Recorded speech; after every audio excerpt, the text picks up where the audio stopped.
Alors, Nabil calcul qui permet à Renault Zoé de rester devant Tesla en 2021 en France. Qu'est-ce qu'ils ont fait chez Renault? Écoutons l'article. Je sais que vous adorez que je vous mette le beau de qu'il y a là. C'est parti.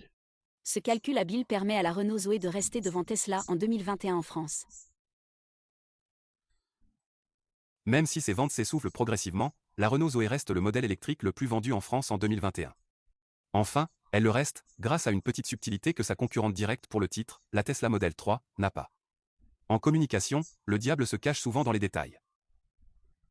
Si on y regarde de plus près, en se basant sur les immatriculations des véhicules destinés aux particuliers, VP, la Zoé a déjà été détrônée d'une courte tête par la Tesla Model 3. C'est en cumulant voitures particulières, VP, et véhicules utilitaires légers, VUL, que la Renault Zoé peut conserver son titre de voiture électrique la plus Quelle vendue en France en arnaque. 2021. Quelle arnaque. La course entre les deux modèles a été serrée une bonne partie de l'année, tellement serrée, que le communiqué de presse de Renault annonçant que Zoé conservait la tête du classement nous a fait douter. À juste titre, car c'est uniquement grâce aux 2127 Zoé en version utilitaire que Renault peut encore fièrement communiquer sur une Zoé numéro 1 des ventes en France.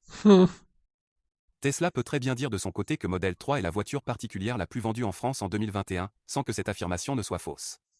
Le diable se cache souvent dans les détails, En gros, lorsqu'il s'agit de communication. il y a deux numéros 1, quoi. Un classement qui va Super. encore évoluer dans les prochains temps. Si on se demandait qui pouvait détrôner la Renault Zoé après de nombreuses années en tête des ventes des voitures électriques, nous avons désormais la réponse. Tesla avec sa Model 3 est un succès commercial en France avec des immatriculations en hausse de plus 258% par rapport à 2020.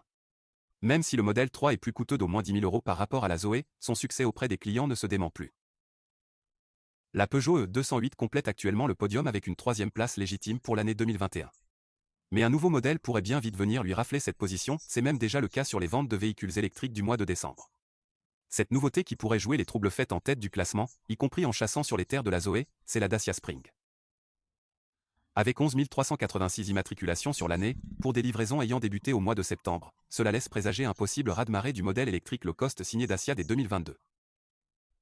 Les immatriculations des prochains mois seront à suivre pour voir si cette tendance se confirme, ou si cette vague d'immatriculation ne concernait finalement que les précommandes massives réalisées depuis le début d'année. Dans le cas contraire, la Dacia Spring pourrait bien être le prochain modèle électrique le plus vendu en France, en doublant à son tour la Tesla Model 3. Ok, fin de l'article. On se calme, on se calme, on se calme, les amis. Alors voilà, du coup, Renault communique sur une Zoé numéro 1 en France. En vrai, je dirais que c'est fou, quoi, hein. Pour moi, c'est la Model 3 qui a devancé la Zoé cette année, hein. Véhicule utilitaire léger, mais c'est complètement con. Déjà, la Zoé n'est en rien un véhicule utilitaire léger. C'est débile. Alors j'imagine que c'est les voitures de société, en gros, qui ont pas de siège à l'arrière, c'est ça, non? Dites-moi en commentaire. J'imagine que c'est ça, les véhicules utilitaires légers. Mais bon, non, non, pour moi, c'est la Model 3 qui gagne, hein. Il n'y a pas de doute là-dessus. Et Renault qui essaie de sauver la face, mais non. Vous êtes deuxième, les gars, hein, tant pis pour vous, hein.